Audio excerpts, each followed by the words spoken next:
Pradeep point में आप सबका एक बार पुनः स्वागत है। हम लोग पर्यावरण पढ़ रहे थे। पर्यावरण के अंतर्गत हम लोगों ने पढ़ा था, जो फर्स्ट लेक्चर था हम लोगों का वो था पर्यावरण, पारिस्थितिकी और पारिस्थितिकी तंत्र, इन्वायरमेंट, इकोलॉजी और इकोसिस्टम। वहाँ पर हमने देखा था कि पर्यावरण क्या है। समग्र रूप से देखें तो सब पर्यावरण का हिस्सा है, मतलब हमारे आसपास जो भी पाया जाता है वो सब क्या है, पर्यावरण है। हमने बताया था वहाँ पर आपको। फिर हम लोगों ने बात की थी कि पारिस्थितिकी क्या है। तो पारिस्थितिकी क्या है, जैव अजैव के बीच में जो संबंध है वही क्या है, पारिस्थितिकी है। और पारिस्थितिकी अर्थात इकोलॉजी की जो कार्यात्मक इकाई है, संरचनात्मक इकाई है, अर्थात किस तरह से जीव एक दूसरे को प्रभावित करते हैं, किस तरह से कार्य व्यवहार करते हैं, वही क्या था, हमारा इकोसिस्टम था। तो वास्तव में हम लोग पारिस्थितिकी के सिद्धांत पढ़ेंगे, परिस्थितिकी के सिद्धांत। लेकिन परिस्थितिकी के सिद्धांत पढ़ने से पहले हम लोग पर्यावरण की संरचना पढ़ेंगे। क्या पढ़ेंगे? पर्यावरण की संरचना।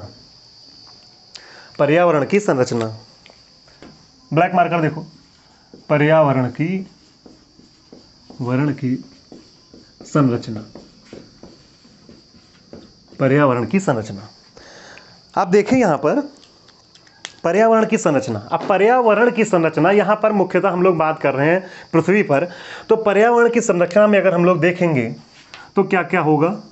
वायुमंडल, जलमंडल, और स्थलमंडल या थलमंडल, स्थलमंडल, और क्या होगा? जैवमंडल। तो पर्यावरण की संरचना के अंतर्गत कौन कौन से तत्व होंगे? वायुमंडल, जलमंडल, स्थलमंडल और जैवमंडल। वायुमंडल, जलमंडल, स्थलमंडल, इसको इंग्लिश में कहते हैं एटमॉस्फेयर।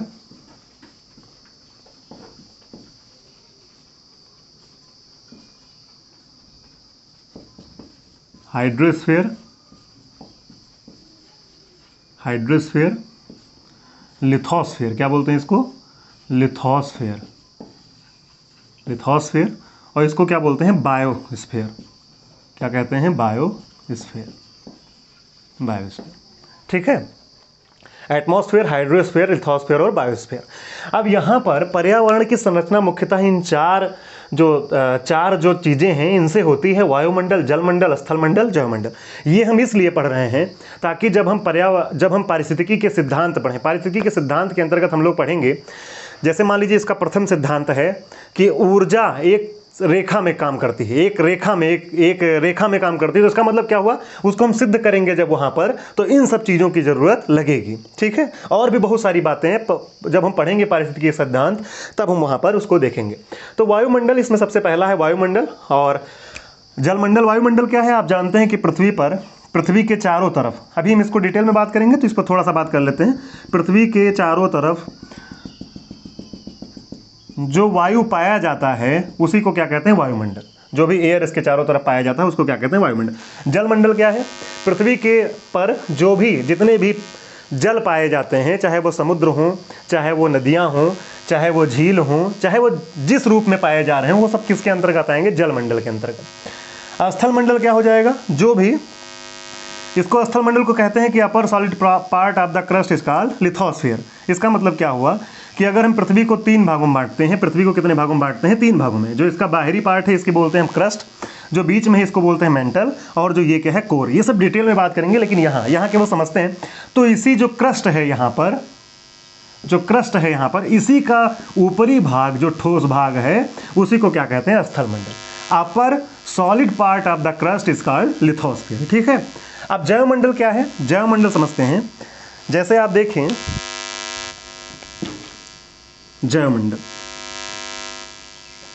जैवमंडल में वायुमंडल, स्थलमंडल और जलमंडल, जहां तीनों एक दूसरे को, ये क्या है? वायुमंडल, ये क्या है?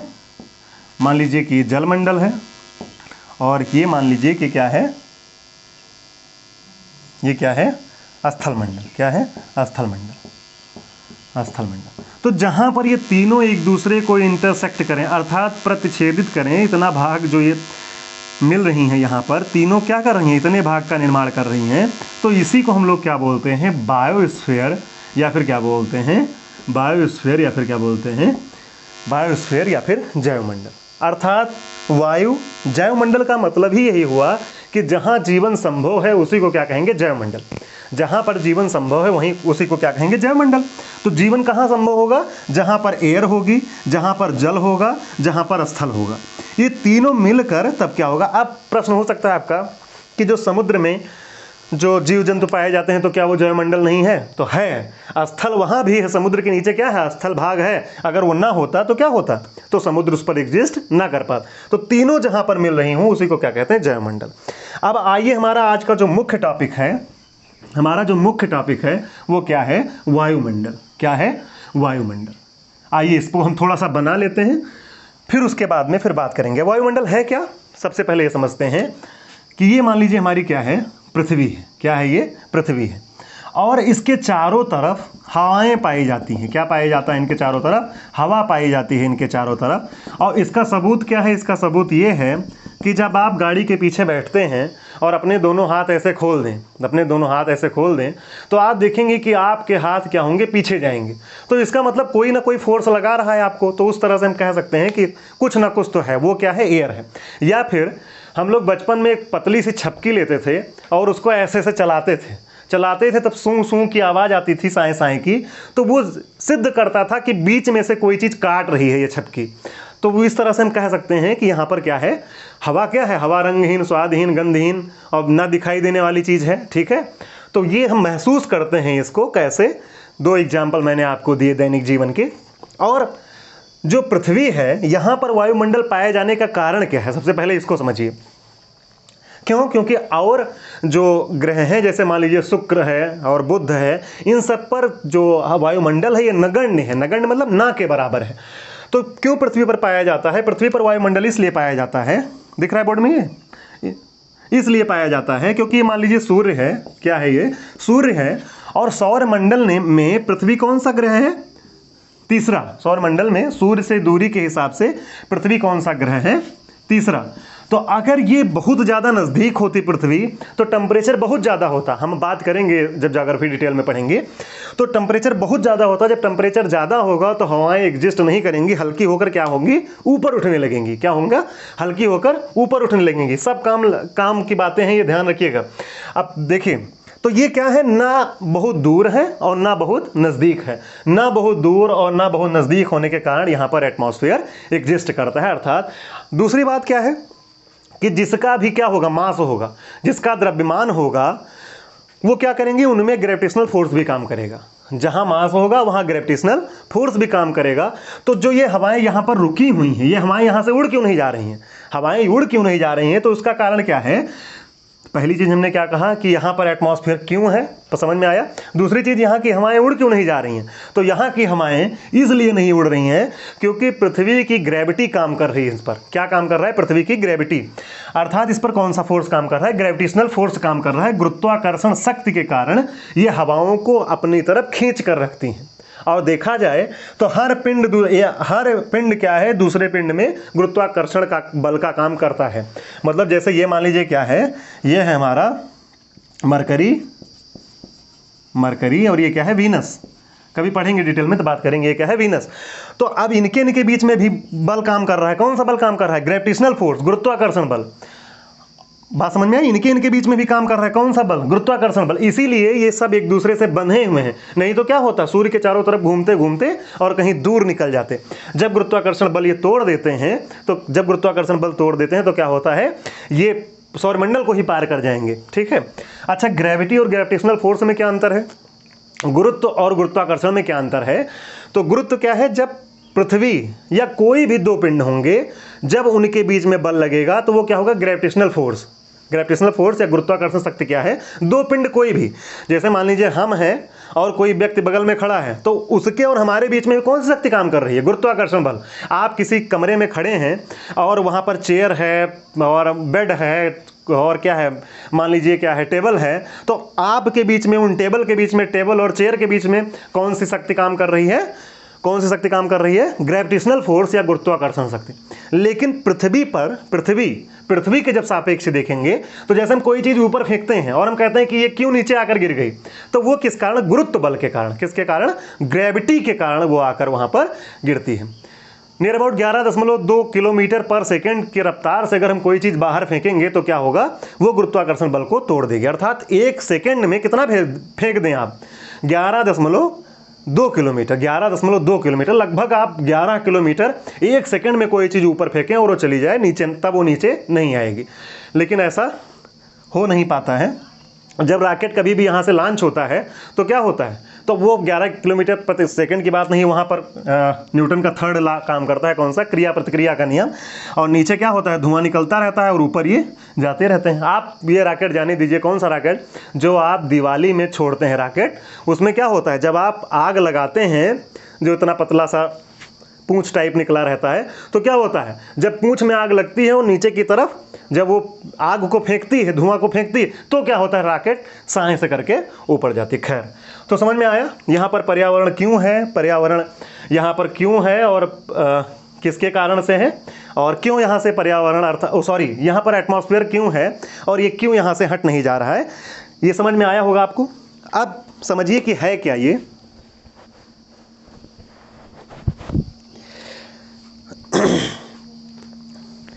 अब इसको हम लोग कहते हैं कि पर्यावरण क्या है, इसको 2 आधारों पर पढ़ते हैं हम लोग, या इसको एनसीईआरटी में लिखा हुआ है कि एक कंबल के जैसे जो है ये एक मोटी चादर है जो पृथ्वी को चारों तरफ से घेरे हुए है, और अगर यही पर्यावरण ना होता तो सूर्य की हानिकारक किरणें यहाँ पर पहुँचती या सूर्य की उतनी गर्मी यहाँ पर पहुँच जाती जितनी गर्मी पहुँचने की ज़रूरत नहीं है। अर्थात पर्यावरण ना होता तो यहाँ का तापमान अधिक होता, और यहाँ का तापमान अधिक होता तो यहाँ पर जीवन संभव ना होता। और पर्यावरण बार बार बोल रहे हैं एटमॉस्फेयर क्या बोल रहे हैं? पर्यावरण नहीं, क्या? एटमॉस्फेयर, ठीक है, वायुमंडल। अब दूसरी बात क्या है कि जैसे मान लीजिए इधर से इस जो सौरमंडल है इसमें बहुत छोटे छोटे टीनी बॉडीज़, मतलब स्टोन्स, पत्थर जो है वो भी घूमा करते हैं। अब वो बाद में बात करेंगे कि एस्ट्रॉइड्स क्या है, मेट्रॉइड्स क्या है, धूमकेतु क्या है, बाद में। अभी केवल इतना समझिए। तो वो पत्थर जब इस तरफ हम एटमॉस्फेयर की आपको इंपॉर्टेंस बता रहे हैं कि एटमॉस्फेयर की इंपॉर्टेंस क्या है, ठीक है। तो अब जैसे कोई पत्थर का टुकड़ा पृथ्वी की तरफ आने लगा तो क्या होता है? ये जो वायु है इसके साथ इसका घर्षण होता है, और घर्षण होने के कारण क्या होता है? इसमें आग लग जाती है, और आग लग जाती है तो क्या होता है? इसकी राख वायुमंडल में फैल जाती है और पृथ्वी को नुकसान नहीं। आप कभी कभी टीवी में सुनते होंगे कि एक बहुत बड़ा पत्थर का टुकड़ा पृथ्वी की तरफ आ रहा है और नासा के वैज्ञानिक, इसरो के वैज्ञानिक लगे हुए हैं, बताते हैं कि वो कहाँ पर गिरेगा, तो वो हिंद महासागर में गिरने वाला है जिससे दक्षिण भारत पूरा का पूरा डूब जाएगा। इस तरह से बातें सुनते होंगे आप लोग। जो अन्य द्वीपीय देश हैं जैसे मालदीव है, श्रीलंका है, इनके भी डूबने की आशंका है। तो ये बातें कब की जाती हैं?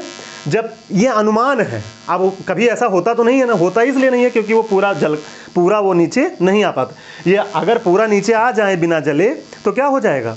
तब बहुत समस्या हो जाएगी, और जो अनुमान इसरो और नासा लगाते हैं वो क्या हो जाएगा? सत्य हो जाएगा। तो बात समझ में आई कुछ? बहुत सारी बातें हैं बताने के लिए, लेकिन सबको यहाँ पर डिस्कस कर लेना ठीक नहीं है। हर चीज़ का अपना सेगमेंट होता है, वहाँ पर डिस्कस। तो ये इंपॉर्टेंस ऑफ एटमॉस्फेयर आपको समझ में आया कि इसका महत्व क्या है, इसका महत्व क्या है, ये आपको समझ में आया। अभी और इस महत्व समझ में आएगा जब हम इसको बात करेंगे और आगे। आप देखते हैं इसको आगे। पर्यावरण को हम साधारणतः 2 आधारों पर पढ़ सकते हैं। पहला क्या है? एटमॉस्फेयर को हम 2 आधारों पर पढ़ सकते हैं। पहला क्या है? Composition of atmosphere, composition of atmosphere, ठीक है। अगर हम कुछ गलत बोल जाएं तो आप लोग सुधार कराइएगा इसमें, ठीक है। क्या है? कंपोजिशन ऑफ एटमॉस्फेयर है। लिखने में कहीं गलती हो जाए तो तुरंत बताइए। Composition of atmosphere. और एक क्या होता है? Layer of atmosphere. क्या है? Layer of atmosphere, layer of atmosphere. Composition of atmosphere का मतलब क्या हुआ? कंपोजिशन का मतलब क्या होता है? कंपोजिशन का मतलब कि जैसे मान लीजिए कि कोई म्यूजिक कंपोज की जाती है तो उसमें कितना ढोल बजेगा, कितना उसमें सितार बजेगा, कितना उसमें गिटार बजेगा, कितना, तो ये क्या है? कंपोजिशन। क्या है ये? कंपोजिशन। कहते हैं म्यूजिक को कंपोज कर रहे हैं। तो कंपोजिशन का मतलब क्या हुआ कि संगठन कौन कौन सा है, कौन कौन से गैसेस हैं इसमें। तो जैसे आप सुनते होंगे नाइट्रोजन है, हाइड्रोजन है, आर्गन है, नियॉन है, क्रिप्टॉन है, जेनान है, और इसके अलावा जो मुख्य है ऑक्सीजन है, कार्बन डाइऑक्साइड है, नाइट्रोजन है, ये सब आप पढ़ते हो। तो ये क्या है? ये कंपोजिशन ऑफ एटमॉस्फेयर है। क्या है ये? कंपोजिशन। कंपोज करना का मतलब ही क्या हुआ कि वहाँ पर कौन कौन सी चीज़ें पाई जा रही हैं।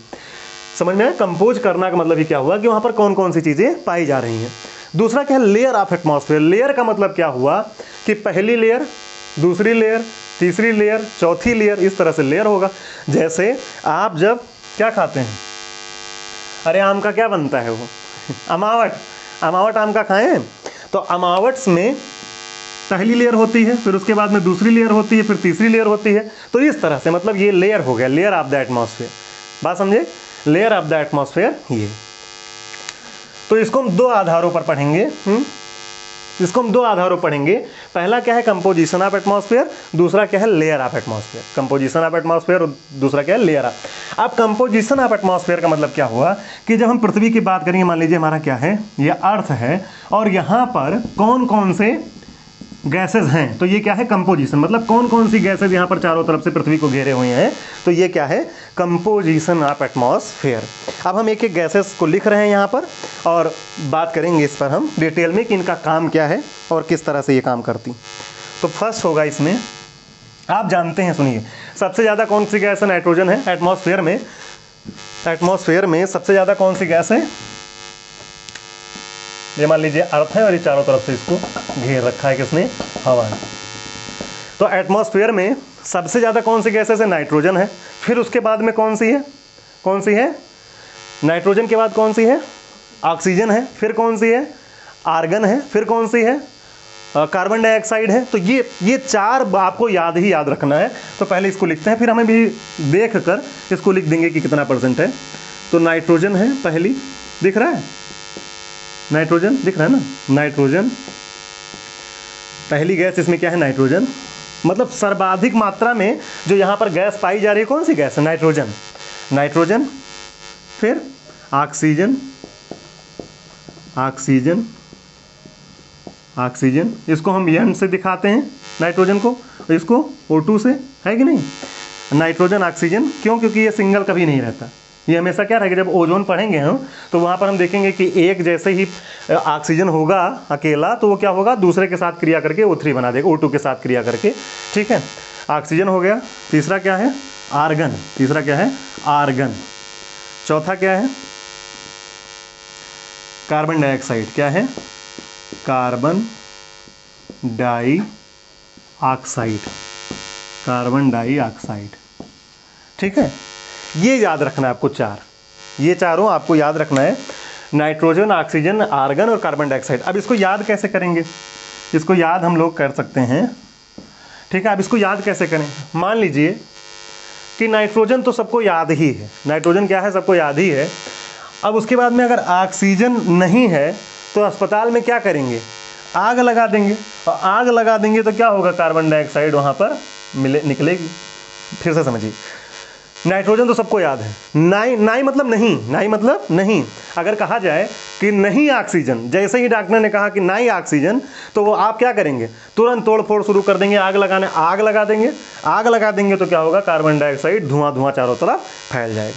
ये याद रखने के लिए आपको कोई और ट्रिक याद हो तो आप याद रखिएगा, इसको भूल जाइएगा कि हम कुछ बताए हैं। ठीक है, लेकिन ये चार याद रखने, नाई ऑक्सीजन, नाई ऑक्सीजन मतलब नो ऑक्सीजन, नाइट्रोजन, ऑक्सीजन, फिर क्या हुआ? आर्गन, आग, और चौथा क्या है? Carbon dioxide. ठीक है, तो ये मुख्य चार है, इनको हमें याद रखना है।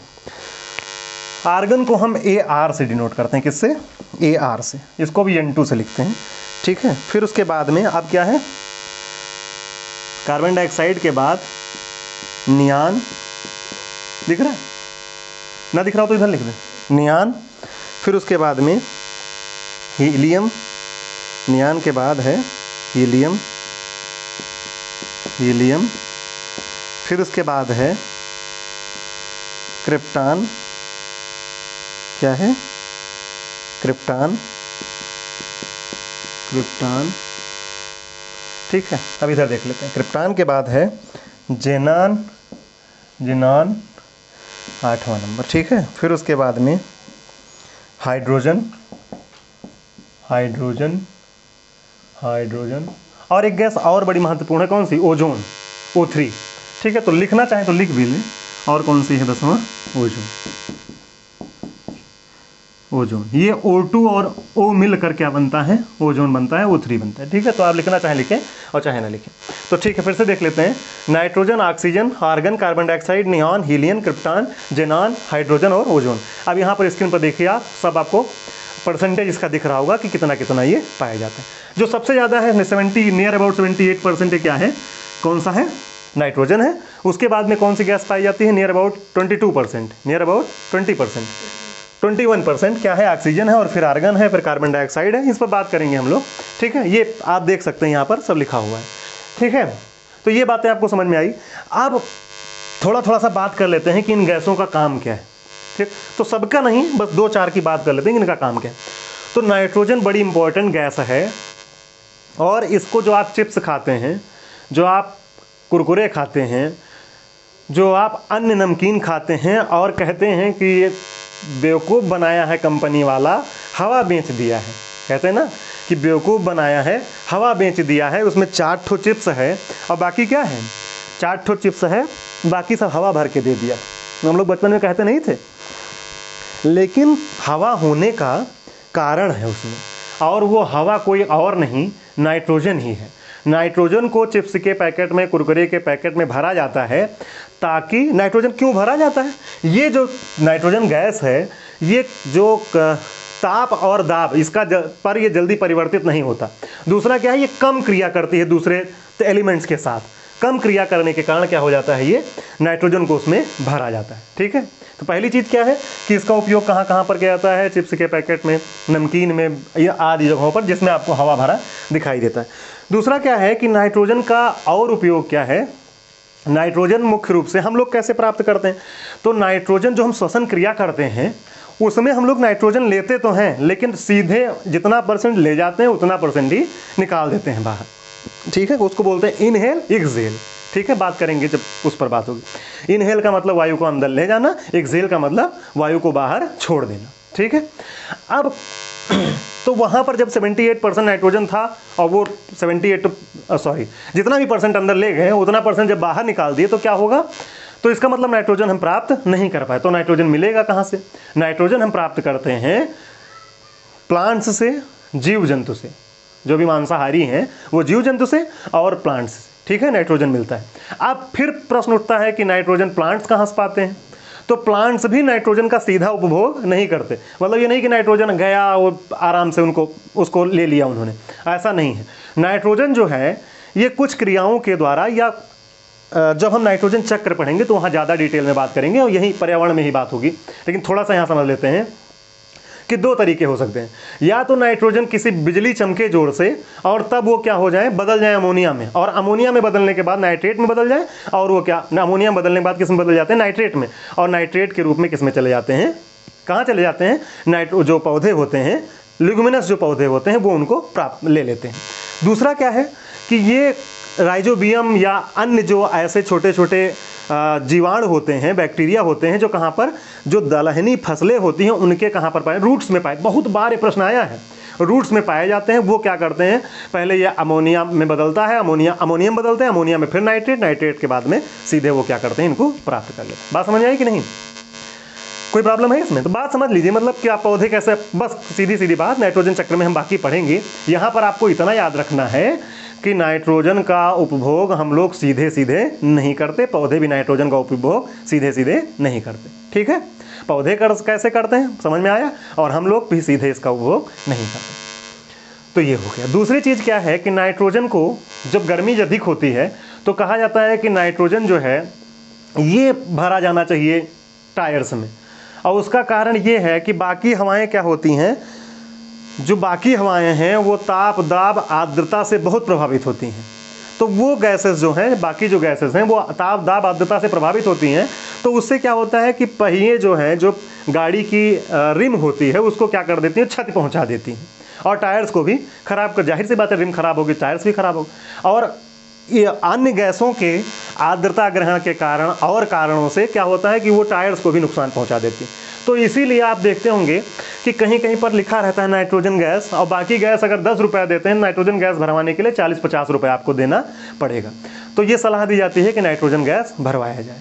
हेलीकॉप्टर्स जो होते हैं, हेलीकॉप्टर्स आप समझते हैं ना, रनवे पर जब वो दौड़ते हैं तब उनमें पहिया होता है, तो उस पहिए में भी कौन सी गैस भरी जाती है? नाइट्रोजन गैस ही भरी जाती है। बात समझ में आ रही है कि नहीं? नाइट्रोजन गैस ही भरी जाती है। तो ये हो गई किसकी बात? नाइट्रोजन की बात हो गई। बहुत सारी बातें हैं, लेकिन यहाँ पर आप इतना जाने रहिए। ऑक्सीजन का मुख्य कार्य क्या है? ऑक्सीजन का कार्य तो इतना है कि अगर ऑक्सीजन ना हो तो हमारा जीवन संभव ही नहीं हो पाएगा। ऑक्सीजन है तभी हम क्या हैं? जीवित हैं। ऑक्सीजन ना होता तो हम जीवित ना होते। क्यों ना होते? क्योंकि श्वसन क्रिया में ऑक्सीजन का उपभोग हम लोग करते हैं। ऑक्सीजन को लेते हैं श्वसन में और कार्बन डाइऑक्साइड को छोड़ते हैं। पौधे क्या करते हैं श्वसन क्रिया में? क्या करते हैं? सेम। बहुत लोग क्या करते हैं, तुरंत बताते हैं कार्बन डाइऑक्साइड लेते हैं और ऑक्सीजन छोड़ते हैं। पौधे भी श्वसन क्रिया में, ध्यान रखिएगा, श्वसन क्रिया में पौधे भी ऑक्सीजन लेते हैं और कार्बन डाइऑक्साइड छोड़ते हैं। तब फिर वो कैसे ऑक्सीजन देते हैं हम लोगों को? तो ऑक्सीजन कैसे देते हैं? वो प्रकाश संश्लेषण की जो क्रिया है, फोटोसिंथेसिस की जो क्रिया है, उसमें जब वो अपना भोजन बनाते हैं तब वो बहुत अधिक मात्रा में ऑक्सीजन रिलीज करते हैं। अच्छा, एक बात और, आप सुनते होंगे कि रात में हमें पेड़ पौधों के नीचे नहीं सोना चाहिए। तो कारण क्या है उसका? उसका कारण यही है कि रात में प्रकाश अनुपस्थित होता है और प्रकाश की उपस्थिति में ही प्रकाश संश्लेषण की क्रिया होती है। नाम से ही स्पष्ट हो जाता है, प्रकाश संश्लेषण मतलब प्रकाश की उपस्थिति में, संश्लेषण का मतलब निर्माण, संश्लेषण का मतलब निर्माण, प्रकाश संश्लेषण की क्रिया, प्रकाश की उपस्थिति में जो निर्माण होता है उसी को क्या कहते हैं? प्रकाश संश्लेषण, फोटोसिंथेसिस।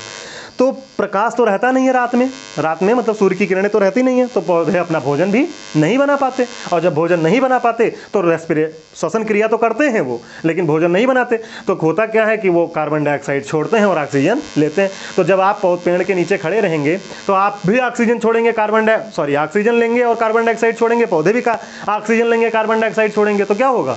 वहाँ पर जो पेड़ के नीचे बैठेंगे तो वहाँ पर क्या होगा? ऑक्सीजन का अभाव हो जाएगा। तो वहाँ पर दम घुटने की संभावना है। हालांकि बहुत सारे ऑक्सीजन अगल बगल भी रहते हैं तो वो प्रतिपूर्त हो जाती है, लेकिन सामान्यतः ऐसा कहा जाता है कि सोना नहीं चाहिए पेड़ के नीचे। बात समझे कि नहीं? ये बात समझ में आई इतनी? चलो, और ऑक्सीजन का काम क्या है? आप कभी लैंप, आप अब तो प्रकाश, आप लोग लाइट जला लेते हैं, कभी आप लैंप पर पढ़ें जो इस तरह से लैंप होता था, ये जो इस तरह से जो लैंप होता था, बहुत सारे लोग पढ़े होंगे या देखा होगा उन्होंने इस तरह से। तो यहाँ से क्या होता था? एक लौ निकलती थी कि नहीं? और जब यहाँ से एक लौ निकलती थी, ये मान लीजिए क्या है आपका? लैंप, ठीक है। यहाँ से तेल डाला जाता था। अब जब यहाँ से लौ निकलती थी तो हम क्या करते थे? इसके ऊपर ऐसे हाथ रखते थे, कभी कभी हाथ रखते थे कि नहीं?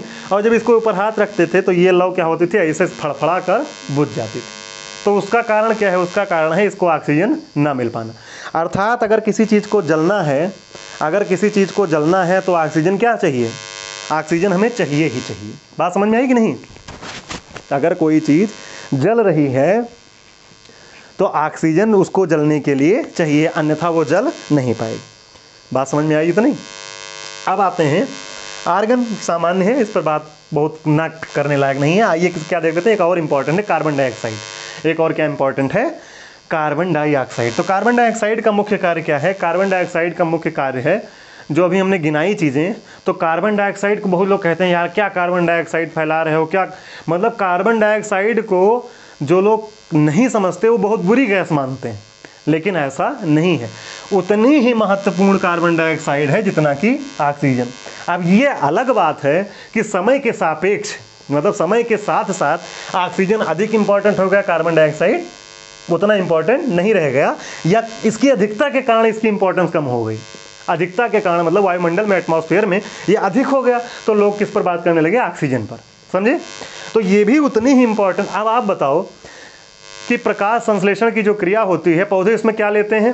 प्रकाश की उपस्थिति में कार्बन डाइऑक्साइड लेते हैं ना, जल लेते हैं, कार्बन डाइऑक्साइड लेते हैं, तब वो बनाते हैं। हाँ, तब किसको रिलीज करते हैं? ऑक्सीजन को रिलीज करते हैं। ठीक है। ये सब हम पारिस्थितिकी के सिद्धांत में सारी चीज़ें समझाएंगे आपको। प्रकाश संश्लेषण की क्रिया बहुत डिटेल में होगी, हो सकता है ये क्लास पूरी लगभग 45 मिनट की प्रकाश संश्लेषण की क्रिया में हो, ठीक है। तो कार्बन डाइऑक्साइड, देखो मेरा मानना ये है कि आप मन से पढ़ो, ज़्यादा पढ़ो, कम ना पढ़ो। फिर कुतर कुतर कर एक एक जगह से पढ़ लोगे तो क्या होगा, फिर आपको समस्याएं हमेशा होती रहेंगी। खूब जब समग्र रूप से समझ लेते हैं तो कभी भी दिक्कत नहीं होती। एक बार पढ़िए लेकिन अच्छे से पढ़िए। लोगों का क्या काम है, आज ये ट्रिक याद कर लिए, कल वो ट्रिक याद करिए, परसों ये ट्रिक याद कर लिए, जब एग्जाम आया तो कोई ट्रिक नहीं, कुछ नहीं, और फ्रस्ट्रेशन में क्या होता है, फेल हो जाते हैं। तो हम जब किसी भी चीज़ को बार बार हम आपसे यही कह रहे हैं कि कॉन्सेप्ट जरूर पढ़िए और देखिए कि कौन टीचर आपको ले जा पा रहा है वहाँ पर। एग्ज़ाम हॉल में जो टीचर आपको दिखाई दे वही सच्चा टीचर है। दो तरह से लोग दिखाई देते हैं। एक तो उनका पढ़ाया कुछ ना आए तो आप क्या करते हैं कि बहुत पढ़ाया और कुछ नहीं आया, गाली वाली देते हैं, श्राप देते हैं उसको, टीचर को। और एक क्या होता है, उसका पढ़ाया 100% आ जाए, और एक क्या होता है कि लगभग 50-60% आ जाए। तो ठीक है, 50-60% जब आता है तो 40% पर टीचर का भी प्रभाव होता है जो नहीं आ रहा है आपको इनडायरेक्ट रूप में। और होता क्या है कि अगर सही से आप पढ़ें कॉन्सेप्ट तो क्या होगा, जो क्वेश्चन आप नहीं भी कर पा रहे हैं वो भी आप अपने अध्यापक को याद करेंगे तो आप कर ले जाएंगे, ठीक है। हम लोगों को हाई स्कूल में मैथ पढ़ाते थे आदरणीय श्री पाठक जी, तो वो बताते थे कि सब सवाल लगाओ आप, 100% मैंने आपको पढ़ा दिया है, और जब कोई क्वेश्चन ना आए तो आंख बंद करना। अगर मन से पढ़े हो तो सारी क्लास की हो 100% तो आंख बंद करना और वहीं पर हम प्रकट हो जाएंगे, उसका आंसर बता देंगे कि ये इसे लगाओ, इसको काहे नहीं लगा पा रहे हो, समझे। तो अध्यापक क्या होता है, जब कॉन्सेप्ट के साथ पढ़ेंगे तो वहाँ पर ज़रूर आप, कहने का मतलब है कि ज़रूर सॉल्व कर पाएंगे। तो ये क्या हो गया, कार्बन डाइऑक्साइड, आप समझ गए होंगे। कार्बन डाइऑक्साइड का अब लोग जब पढ़ते क्या हैं, जब हम पढ़ते हैं वायु प्रदूषण, वायुमंडल पढ़ रहे हैं अभी, इसीलिए डिटेल में पढ़ा रहे हैं, वायु प्रदूषण पढ़ना है। अब बिना वायुमंडल पढ़े राम जाने लोग कैसे वायु प्रदूषण पढ़ लेते हैं और पढ़ा लेते हैं। तो अब इसको समझने वाली बात यह है कि वायुमंडल वायु प्रदूषण क्या है, वायु प्रदूषण क्या है। तो वायु प्रदूषण क्या है, इन्हीं जब जो कंपोजिशन है, कंपोजिशन जो गैसों का जो मात्रा है, बोर्ड देखिए, जो गैसों पर जो मात्रा दी गई है यहाँ पर, वही क्या है, वही मात्रा जब घट बढ़ जाती है तो क्या है, तब क्या कहते हैं, उसी को वायु प्रदूषण कहते हैं। जब यही जितना परसेंटेज होना चाहिए उतना परसेंट नाइट्रोजन नहीं रह जाए, जितना परसेंट ऑक्सीजन होना चाहिए उतना परसेंट ऑक्सीजन नहीं रहे, अधिकता कमी क्या है, यही जो बैलेंस नहीं बन पाता इनमें, कंपोजिशन इनका बिगड़ जाता है, तो यही क्या है, यही किसी को क्या कहते हैं, वायु प्रदूषण। तो इतनी बातें आपको समझ में आई होंगी। ये सब neon, helium, krypton, xenon, hydrogen, ozone आदि गैसें हैं, इन पर भी आप देखिएगा इन सबको। हालांकि आपसे पूछा यही बस इतना ही जाएगा। अब हम लोग नेक्स्ट लेक्चर में पढ़ेंगे लेयर्स ऑफ द एटमॉस्फेयर, ठीक है, और वो बड़े डिटेल में बहुत अच्छे ढंग से हम लोग उसको समझेंगे, ठीक है। मिलते हैं नेक्स्ट लेक्चर में, तब तक के लिए नमस्कार।